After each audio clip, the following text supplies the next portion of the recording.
दोस्तों एक बार फिर से स्वागत है आपका मेरे इस यूट्यूब चैनल में।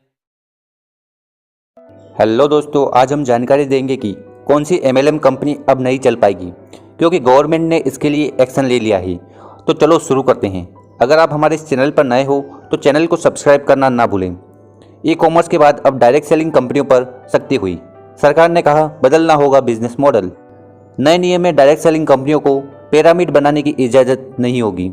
नए नियम के ड्राफ्ट में प्रावधानों और नियमों का उल्लंघन करने पर कंपनियों को जुर्माना लगेगा। डायरेक्ट सेलिंग कंपनियों को देश में कम से कम एक जगह पर उनका ऑफिस रखना होगा। बीते कुछ महीनों से सरकार ई कॉमर्स कंपनियों को लेकर सख्ती दिखा रही थी। उसी को चलते अब सरकार डायरेक्ट सेलिंग कंपनियों के लिए सख्त नियम बना रही है। इन नियमों के लागू होने के बाद डायरेक्ट सेलिंग कंपनियों को अपना बिजनेस मॉडल बदलना होगा। इसके साथ ग्राहक को सीधे सामान बेचने वाली डायरेक्ट सेलिंग कंपनियों को ग्राहकों का बहुस्तरीय नेटवर्क यानी पिरामिड बनाने और असामान्य लाभ का ऑफर ग्राहक को देने की अनुमति नहीं होगी। सरकार ने ऐसी कंपनियों के लिए रेगुलेशन और ग्राहक की भलाई के लिए रूल्स रेगुलेशन का ड्राफ्ट जारी किया है। ऐसा पहली बार हुआ है कि the union ministry of consumer affair ने आम इंसान की भलाई के लिए डायरेक्ट सेलिंग के नियम ड्राफ्ट 2021 में तैयार किए हैं और इस पर 21 जुलाई तक लोगों के सुझाव मांगे हैं।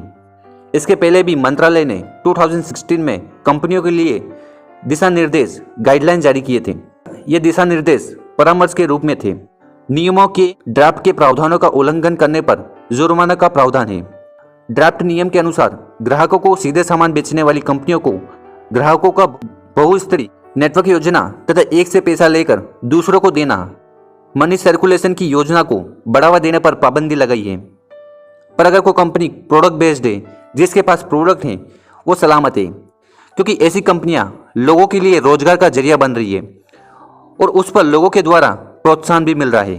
तो नुकसान उन कंपनियों को होगा जो बिना फिजिकल प्रोडक्ट के लोगों से जोइनिंग पर पैसा लेती है, मनी को सर्कुलेट पैसा घुमाती है और लोगों को प्रोडक्ट के नाम पर बेवकूफ़ बनाती है क्योंकि उनके पास फिजिकली कोई प्रोडक्ट होता है नहीं। ऐसी कंपनियां अब टिक नहीं पाएगी। तो एमएलएम का मतलब क्या हुआ? ग्राहकों के बहुस्तरीय नेटवर्क मल्टी लेवल नेटवर्क यानी पिरामिड से है। मतलब कि ऐसा प्लान जिसमें एक या एक से अधिक ग्राहकों को जोड़ने से है। कोई ग्राहक जैसे जैसे नए लोगों को ज्वाइन करवाता है, अपना नेटवर्क बढ़ाता है, इसी कारण उसका लेवल बढ़ता है और इसी वजह से ज़्यादा लोगों की टीम बनाने और लोगों की मदद करने पर उसको डायरेक्ट या इनडायरेक्ट रूप से मुनाफा मिलता है। इन कंपनियों को रजिस्ट्रेशन नंबर लेने के लिए देश के संबंधित कानून के तहत तथा उद्योग और आंतरिक व्यापार संवर्धन विभाग DPIIT के पास पंजीकरण रजिस्ट्रेशन करवाना होगा। इन कंपनियों का भारत में कम से कम एक जगह पर कार्यालय होना बहुत जरूरी है।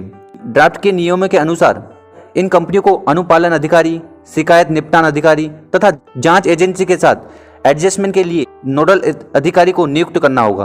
तो दोस्तों, नए नियम स्पष्ट है कि आपकी कंपनी के पास फिजिकल प्रोडक्ट होना चाहिए, आप मनी सर्कुलेट नहीं कर सकते और पिरामिड पर काम नहीं कर सकते और कम से कम आपकी कंपनी का एक ऑफिस होना चाहिए। अगर ये चीज़ें आप फुलफिल करते हो, पूरा करते हो, तब आप एक जेन्युइन और सच्ची कंपनी में हो। तो दोस्तों, अभी तक तो यही अपडेट आई है।